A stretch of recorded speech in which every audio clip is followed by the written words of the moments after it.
મારું નામ રાજુ પિંજલ રાજુ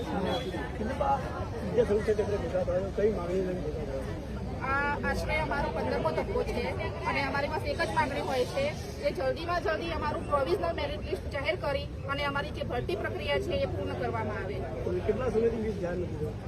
અમારે ફોર્મ ભરાય અને આશરે 4 થી 5 મહિનાનો સમય વીતી ગયો છે, છતાં પણ હજુ સુધી મેરિટ લિસ્ટ જાહેર કરવામાં આવ્યું નથી। કેટલા લોકોએ પરીક્ષા આપી અને કેટલી જગ્યા માટે આ પરીક્ષા લેવામાં આવી? પરીક્ષા તો આશરે 90,000 પ્લસ ઉમેદવારોએ આપી હતી અને એમાં 10,800 જેટલા ઉમેદવારો પાસ છે અને એમાંથી 11,000ની ભરતી આપવામાં આવી છે અને એમાં ફોર્મ ભરાયા છે 10,159ની આસપાસ ફોર્મ ભરાયા છે। આજે તમે રજૂઆત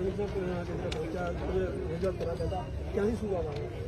દર વખતે અમને બસ એક જ જવાબ આપવામાં આવે છે કે કોર્ટ મેટરના લીધે તમારી ભરતી અટકી છે, પણ સાહેબ કોર્ટ મેટરની આમાં કોઈ વાત જ આવતી નથી, કારણ કે કોર્ટે અમને કોઈ સ્ટે આપ્યો નથી।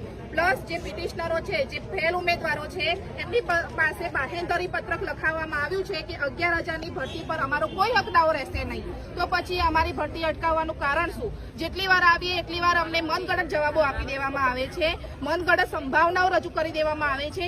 અમને પાસ ઉમેદવારોને ડરાવી દેવામાં આવે છે કે કદાચ તમે પણ ફેલ થઈ જાઓ તો આવી બધી રજૂઆતો કરી અને અમને અમારું જે મનોબળ છે એ તોડી નાખવામાં આવે છે અને અહીંથી અમને રવાના કરી દેવામાં આવે છે। પણ આજે તો અમે નક્કી કરીને આવ્યા છીએ કે જ્યાં સુધી અમારું PML નહીં મળે અને જ્યાં સુધી અમારી ભરતી પ્રક્રિયાનો સ્કેડ્યુલ નહીં મળે, વેબસાઇટ ઉપર જ્યાં સુધી તમે મૂકો નહીં, ત્યાં સુધી અમે અહીંથી હટીશું નહીં। હજી ચોક્કસ તો હતા કિંજલબા તે બહાર પાડવામાં આવેલી છે, તેમની જે માંગણી હતી તેઓ માટે મનગઢ તંત્ર તરફથી જવાબ આપવામાં આવ્યો અને તેને લઈને હજુ પણ તેમની જે વાત છે તે સાંભળી આપણે।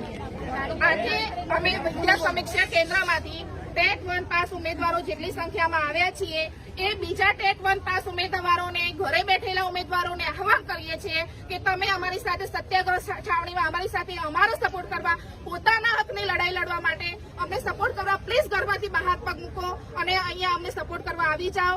આજે નહીં લડીએ તો ક્યારેય નહીં લડી શકીશું। આજે આપણો હક આપણે લેવાનો છે તો પ્લીઝ ઘરમાંથી બહાર નીકળીને અમને સપોર્ટ કરવા માટે આવી જાઓ ગાંધીનગર, એકવાર આવી જાઓ। આજ આ તમને આહવાન કરવામાં આવે છે।